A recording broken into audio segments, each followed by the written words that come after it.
लोग। अब इसमें हम लोग आते हैं ह्यूमन रेस्पिरेटरी सिस्टम में, जो अगर इसको मिटा देते हैं आप लोग लिख लीजिए। हाँ, ह्यूमन रेस्पिरेटरी सिस्टम हम लोग सभी जानते हैं क्या है, इसी में पॉइंट है, ऐसे करके लिखेंगे, ये थर्ड पॉइंट लिखेंगे, human respiratory system, human respiratory system.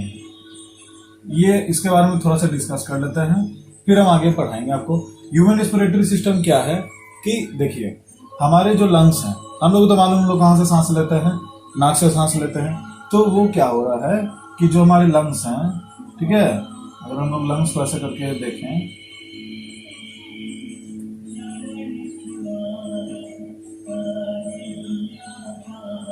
और इसमें जो रिकेज होता है, ठीक है, अब इसको इग्नोर करते हैं, रिकेज को हम लोग इग्नोर करते हैं, तो ऐसे करके आप दिखा सकते हो। तो ब्रोंकी होगा इसमें, ठीक है, ये सब हम लोग बाद में भी देखेंगे,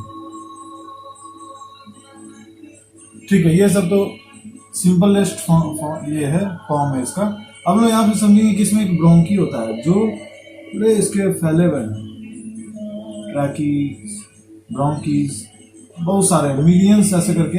अब इसमें जो आपको बता रहे हैं, जो मेन चीज हम लोग इसमें पढ़ना है, ये जो टिप होता है ना, यहाँ पे एल्वोइली होता है, एल्वोइली, ठीक है, एल्वोइली होता है।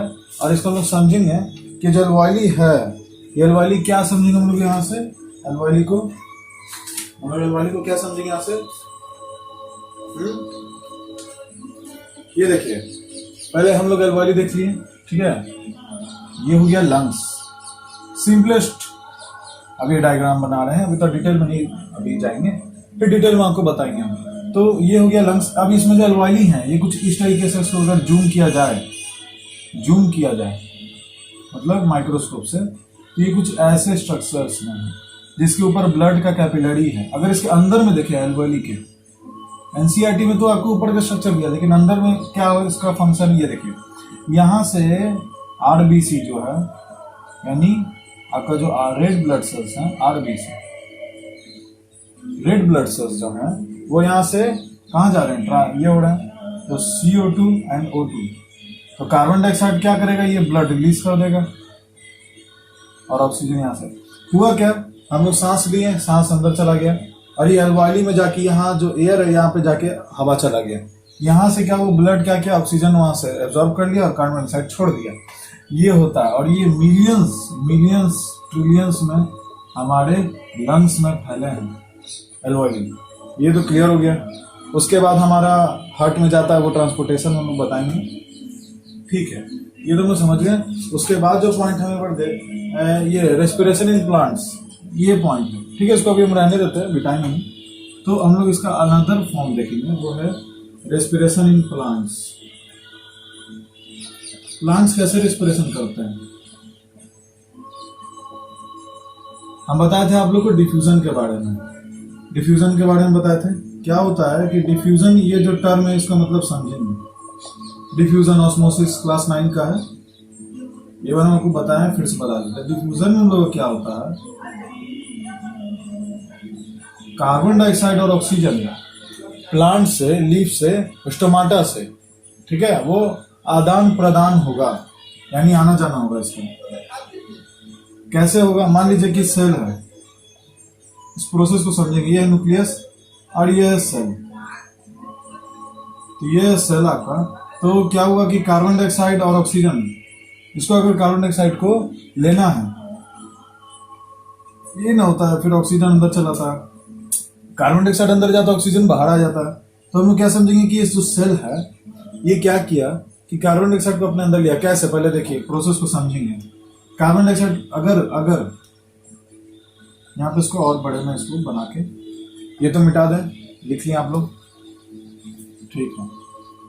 हाँ, ये अगर सेल है और ये है कोई न्यूक्लियस बीच में, तो ये क्या हो रहा है भाई कि अगर यहाँ पे कार्बन डाइऑक्साइड का मात्रा सेल के अंदर में बढ़ जाए, in comparison to the surrounding, surrounding में बहुत ज्यादा है, क्या मतलब सराउंडिंग में बहुत कम है, क्या कार्बन डाइऑक्साइड सराउंडिंग में बहुत कम है हमारा कार्बन डाइऑक्साइड, और सेल के अंदर कार्बन डाइऑक्साइड बहुत ज्यादा है, तो क्या होगा, क्या होगा, ये तुरंत से इक्विलिब्रियम में आना चाहेगा, इक्विलिब्रियम में आना चाहेगा। एक बार फिर से इक्विलिब्रियम आपको समझा देते हैं। मान लीजिए कि यहाँ पे 2 पानी के टंकी हैं, सिंपलेस्ट फॉर्म में समझाएंगे आपको। 2 पानी के टंकी हैं, ये क्लियर हो गया आपका? ओके। उसमें एक में पानी पहले भर दिए, एक में पानी पहले भर दिए और ये पानी यहाँ तक आपका लेवल में आ गया। उसके बाद हम वाटर लेवल को बंद कर दिए। अभी तक पानी आपका यहाँ पे है, ठीक है। अब इसको हम लोग क्या करेंगे, यहाँ से कनेक्ट कर देंगे, कनेक्ट कर देंगे। क्या होगा, पहली चीज वाटर फ्लो होगा इधर, हाँ जाहिर है वाटर फ्लो होगा। कब तक फ्लो होगा, मान लीजिए आपका यहाँ तक फ्लो हुआ और यहाँ तक, यानी कि यहाँ तक ऐसे फ्लो होते जाएगा और पानी यहाँ पे कम होगा, वैसे से ऊपर होगा। एक समय आएगा दोनों बराबर हो जाएगा। दैट्स कॉल्ड हमारा इक्विलिब्रियम। ये हम लोग फिजिक्स में और केमिस्ट्री में पढ़ेंगे इक्विलिब्रियम के बारे में। ओके, तो ये इक्विलिब्रियम में आना चाहेगा। अगर यही चीज अगर ऑक्सीजन के साथ होता है कि ऑक्सीजन अंदर में बहुत ज्यादा हो गया, अब बाहर में कम हो गया, तो फिर से ऑक्सीजन रिलीज कर देगा। लेकिन अंदर में ऑक्सीजन कम हो गया और बाहर में ऑक्सीजन ज्यादा है, तो भी क्या करेगा, इक्विलिब्रियम में आना चाहेगा। तो ये तो सेल की बातें थी, सेल के बारे में।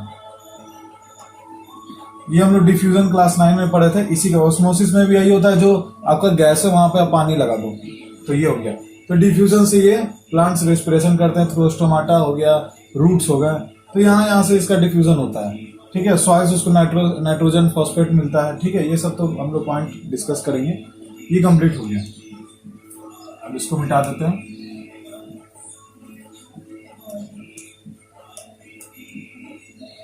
ठीक है, फिर हम लोग ट्रांसपोर्टेशन देखेंगे।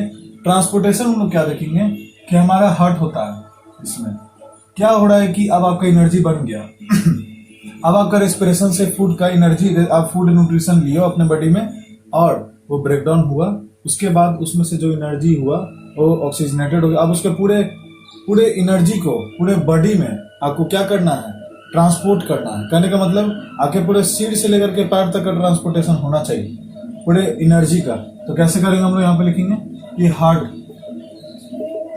ऑक्सीजनेटेड और ये डीऑक्सीजनेटेड ब्लड जो होते हैं उसको क्या करते हैं, वो बार बार एनर्जी प्रदान करते हैं, ऑक्सीजन देते हैं।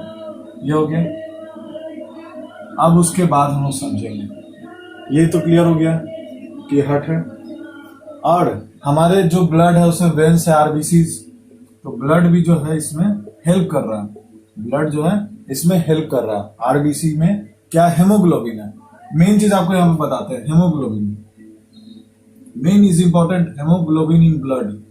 तो हेमोग्लोबिन क्या कर रहा है, जो ब्लड में है, आरबीसी में है, वो क्या कर रहा है कि अगर हेमोग्लोबिन हमारे शरीर में ना हो तो यही ट्रांसपोर्टेशन होने में ऑक्सीजनेटेड जो ऑक्सीजन हमारे सेल में, ऑक्सीजन तो सेल को चाहिए जीवित रहने के लिए, तो यही सब जो एनर्जी, ऑक्सीजन, जो भी इसका न्यूट्रिशन है, अगर हेमोग्लोबिन नहीं हुआ बॉडी में तो क्या होगा, हमारे ऊपर जो पूरे जो ऊपर से लेकर नीचे तक जो शरीर है उसको टॉप से लेकर के बॉटम तक जाने में 3 इयर्स लगेंगे, 3 साल लगेंगे अगर हेमोग्लोबिन ब्लड में ना हुआ तो ये अच्छा है कि हमारे ये बॉडी में, ब्लड में हेमोग्लोबिन प्रेजेंट है, जो तुरंत से बॉडी में अगर कोई भी ग्लूकोज की कमी हो जाती है तो आप खाना खाते हो या जो भी, तो जितने भी एनर्जीज हैं हमारे बॉडी में वो कौन ट्रांसपोर्ट कर रहा है, हेमोग्लोबिन ट्रांसपोर्ट कर रहा है। ये आप लोग सुने होंगे डॉक्टर से कि हेमोग्लोबिन कम हो गया वगैरह, प्लेटलेट्स कम हो गया, ये सब आरबीसी डब्ल्यूबीसी इसमें आता है। बार लिख सकते हैं ऐसे, आरबीसी फ्लो चार्ट बनाने तो उसमें आप लोग लिख सकते हैं। फ्लो चार्ट होता है रिविजन के लिए। प्लेटलेट्स, ब्लड क्लॉटिंग में प्लेटलेट्स काम आता है, आरबीसी डब्ल्यूबीसी। ये प्लाज्मा होता है जो उसका, ठीक है। एक्सक्रीशन में आप लोग समझ रहे हो, एक्सक्रीशन में क्या हो रहा है, जितने भी वेस्टेज है सब बाहर जाएंगे। तो एक्सक्रीशन इन, पहले तो human being, excretion in human being, ये बताइए एक्सक्रीशन इन ह्यूमन बीइंग्स ये कैसे होगा। हम लोग जानते हैं किडनी जो क्या करता है, फिल्टर करता है। क्या किडनी क्या फिल्टर करेगा, पानी को, जो लिक्विड है हमारे बॉडी में। फिर हम लोग क्या करते हैं, उसके बाद वॉशरूम जाते वगैरह, और ये फिर क्या हो जाएगा, हमारा इंटेस्टाइन है।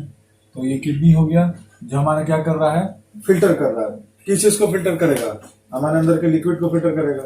उससे बताइए न्यूट्रिशन इन, मतलब ये तो हो गया। वो एक्सक्रीशन इन प्लांट्स, बताइए प्लांट्स के बारे में क्या ख्याल है, प्लांट्स के बारे में बताइए।